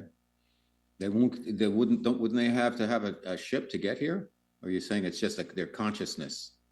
It is clearly a violation of what we know of physics. Cannot happen. Okay. All right. Dr. Amit Goswami, the foremost expert on quantum physics. Just always amazing talking to you. And I thank you for just being who you are and doing all the wonderful work, along with your partner, Dr. Valentina Ozanor, who's tremendous also. I know you have a PhD program that you're leading, and also a lot of other stuff. So where can people find out more about you? Real quick, where can they find more about you and get your books and find out about this course? Our website is amitgoswami.org. Okay. AMITGOSWAMI, one word, .org. You can write to us also. The email is info@amitgoswami.org. Fantastic. Well, thank you. Thank you, Valentina. And you're always welcome on Guys Radio. We like to do a deep dive, but we also like to talk about some of the things that are more quote unquote practical, so our audience can actually use these concepts to live their best lives. So thank you so much for being back on the show, Dr. Goswami. Thank you, Robert. Love to talk to you anytime. It's Guys Guy Radio. Okay, a fascinating conversation once again with Dr. Amit Goswami, one of the world's foremost experts on quantum physics, quantum science, quantum living, and he considers himself a quantum activist as a proponent of what quantumness is and how we can apply it to day-to-day life. And I did my very best to kind of get at what quantumness really is, so we could give it the subject some context, and then get into, well, how does it apply to daily life? And then also some specific questions that I thought might be relevant to how we work with the whole concept of quantumness. Now, it's not something that's that easy to digest. I understand that. But it relates to time travel, outer space travel, ETs, daily living, timelines, timeline shifts, possibilities.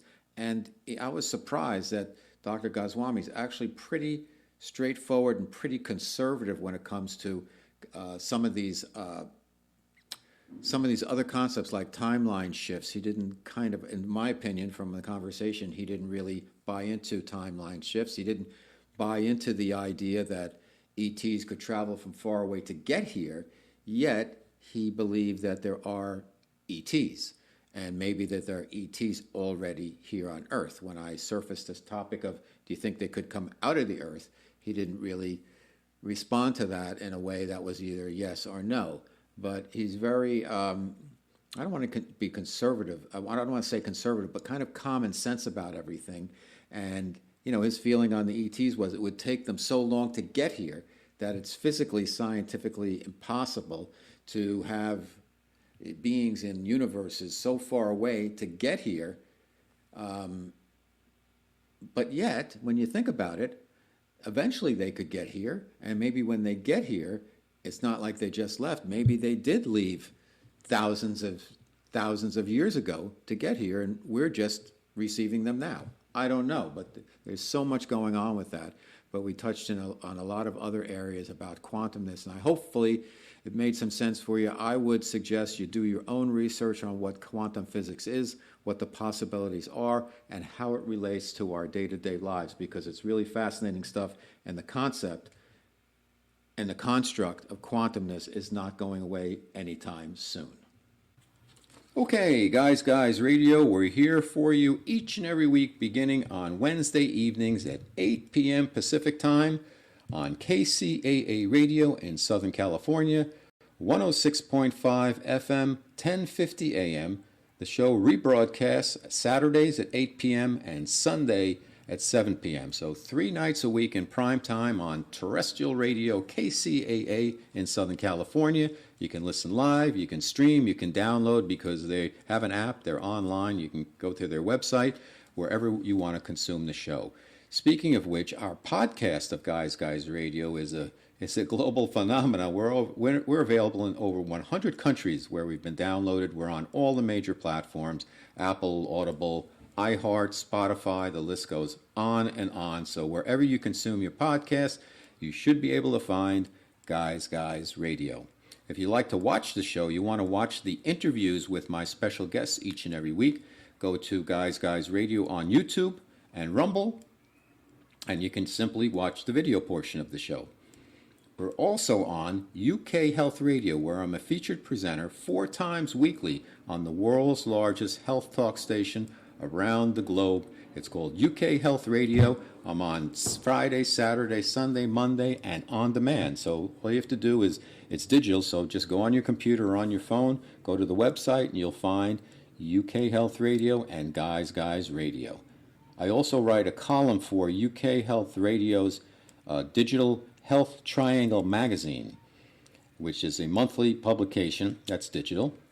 I write a column, it's called Aging is a Choice. It's my take on what I consider a flawed narrative that our culture has given us about aging, where they say, well, you're at this age, you're supposed to do this and be that and feel this way, and it goes on throughout your life. And I don't think it necessarily has to be that way. I think people have a lot more opportunities, a lot more power, a lot more freedom that they give themselves credit for, and aging is a big part of that, and how we handle and manage aging. And I believe that aging is a choice, and that is the name of the column I write monthly for them. I've done over 20 in the series so far. There's a lot more to come.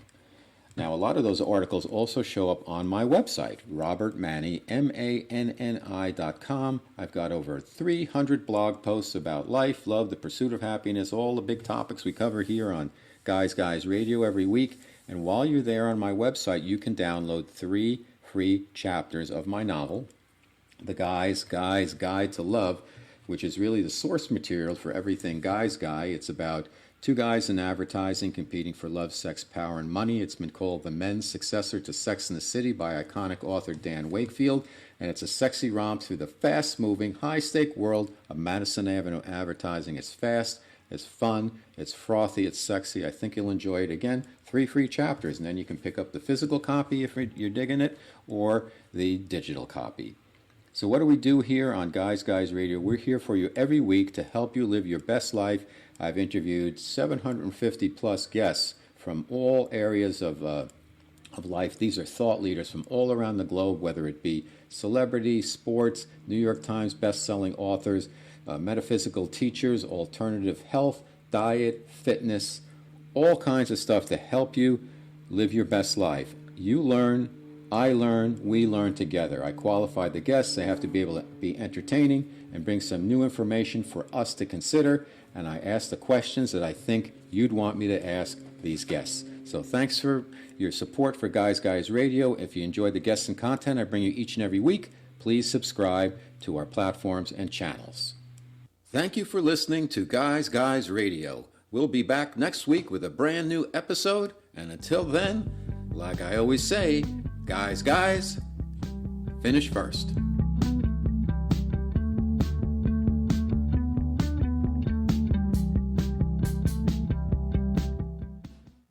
$10:50 a.m. Don't forget that number. And for you young people who got here by accidentally fat-fingering your FM band selector, we're an AM radio station, and AM refers to more than just the time of day. The sensation of grilling is awesome, except for having to kneel down and reach around the greasy tank to turn the propane on again. Well, not anymore. Introducing the one and only Tank Crank Propane Tank Extension. With the help of the Tank Crank, now grilling preparation is as easy as turn the tank crank. press the button on, and grill. That's right, because of the Tank Crank, you just turn, press, and grill. Learn more and purchase your own Tank Crank propane tank extension right now by simply going to www.tankcrank.com. That's tankcrank.com. To install Tank Crank, just extend one end of the hose down and screw it into the propane tank just once. Then all you'll ever need to do is turn, press, and grill. Say goodbye to bending, kneeling, or stooping over your propane tank and trying to turn the knob. Instead, get yourself the Tank Crank propane extension and make grilling as easy as turn, press, and grill. Tank Crank, let's get grilling. This segment sponsored by our radio listening post in Yucaipa, Yucaipa Farm Fresh Produce, where you can get healthy in the heart of Yucaipa. You'll find locally sourced fresh fruit, vegetables, farm eggs, honey, fresh bread, nuts, and for your sweet tooth, delicious ice cream and locally produced candy from licorice to chocolates. All to your heart's content. It's Yucaipa Farm Fresh Produce, just down the street from Toscano's Pizza, between 13th and 14th on Yucaipa Boulevard. Open every day, weekdays from 8 a.m. to 6 p.m. and on weekends to 5 p.m. For more info, you can call 909-790-6106. That's 909-790-6106. Shop local with Yucaipa Farm Fresh Produce. Tell them you heard it on this radio station and saw it on the DNA advertising screen inside the store. It's Yucaipa Farm Fresh Produce. Broadcasting more local radio programs than any other station in California, we are KCAA. This important time-sensitive message is brought to you by this station's generous sponsor, George Litchfield Associates, who has important Medicare information for all current and future Medicare recipients about some big changes happening. Medicare Clarified. Medicare is a nonprofit consumer service organization. It's more important than ever to review your Medicare plan for 2025 from October 15th through December 7th. To find out if you're in the right plan for you, people are calling 951-769-0005. 951-769-0005. A popular and local Medicare plan is improving. Others are raising copays and adding deductibles. Biggest changes in the Medicare drug program in 15 years. We thank George Litchfield and Litchfield Insurance for their generous support of this radio station. TechWorks Performance salutes our first responders from the EMTs, fire, and police departments that serve and protect our communities to those serving in the military. Let's remember those lives lost and show our appreciation for their dedication. This message is from TechWorks Performance, your one-stop shop for all your motorcycle repair and performance needs. For more information, be sure to dial 909-833-1697. That's 909-833-1697. For TechWorks Performance in Rancho Cucamonga, on the air for the first responders shouting USA all the way. Hibachi Catering reminds listeners that more veterans will be returning home over the next few years, and many are local. These heroes have elite military training and valuable professional skills, but they also need jobs too. That's why Hibachi Catering is encouraging all local businesses. Let's make it the year we hire smart and hire vets. This message from Hibachi Catering, where they say service isn't just a courtesy, it's a commitment. For more information, call 951-326-9602. That's 951-326-9602. For Hibachi Catering at 9022 Pulsar Court in Corona. Here's the KCAA Community Calendar for the month of July. The Redlands Theater Festival presents their 53rd season of Theater Under the Stars in Prospect Park. 5 productions in rotating repertory. There is something for everyone to enjoy. This year's lineup includes Young Frankenstein, Radio Gals, The Spitfire Grill, You Can't Take It With You, and The Thanksgiving Play. Tickets and show schedule is available at rtfseason.com. The 102nd Redlands Bowl Summer Music Festival will present free performances every Tuesday and Friday evening throughout the month of July. Enjoy music of world-class performers under the stars. Arrive early with your picnic dinner or buy something to eat at their snack bar. Seating is first come, first served. Performances begin at 8 p.m. This year's musical is Joseph and the Amazing Technicolor Dreamcoat, July 24th through the 27th. So many wonderful performances all summer long, located near downtown Redlands. If sports is more your liking, there's plenty of single-A professional baseball with 3 locations in the Inland Empire: the 66ers in San Bernardino, the Quakes in Rancho Cucamonga, and the Storm in Lake Elsinore. Check their website for at-home games and game time. On Wednesday nights beginning at 6 p.m., it's the weekly Locana League at Board Game Paradise. Whether you're a seasoned player or just starting out, the Locana League is the perfect opportunity to dive into the magical world of Locana Disney, meet fellow fans, and enjoy some friendly competition. The cost is $10, located at 109 East State Street in Redlands. And that's the latest from the KCAA Community Calendar. I'm Lillian Vasquez on KCAA 1050 AM and 106.5 FM. Hey y'all, Merle here. Good news. For once my neighbors is jealous of me. You want to know why? Because my grass is growing and looking green, and I can sit on my sofa out in the front yard, and I don't even have to overwater it anymore. You know how I did it? I listened to Damn Water Boys on the Water Zone every Thursday night on KCAA. Well, I got me a smart controller, and now it waters at night, and my yard looks darn tootin'. No more sneaking around and hooking up my hose to my neighbor's spigot in the middle of the night, and his dog won't bite me anymore. And you can do it too. Listening is easier than ever. KCAA is now streaming online. It's streaming. What? It's streaming, you dummy. Well, I don't know much about streaming, but they doing it apparently at KCAAradio.com. So anywho, listen to the Water Zone and fix your yard up right here at KCAA, the station that leaves no listener behind. Did you know here at KCAA 1050 AM that we developed an app for all your Android devices? We're talking about your smartphone, your tablets, you name it. You have an Android format, you can take KCAA with you everywhere you go. We're talking about our audio stream, our video stream, and even our podcast. Go to KCAAexpress.com. That's KCAAexpress.com. KCAAexpress.com. One of the best ways to build a healthier local economy is by shopping locally. Teamster Advantage is a shop local program started by Teamster Local 1932 that has brought together hundreds of locally owned businesses to provide discounts for residents who make shopping locally their priority. Everything from restaurants like Corky's to fun times at SB Raceway and much, much more. If you're not currently a Teamster and you want access to these local business discounts, contact Jennifer at 909-889-8377, extension 224. Give her a call. That number again is 909-889-8377, extension 224. NBC News Radio, I'm Rob Martier.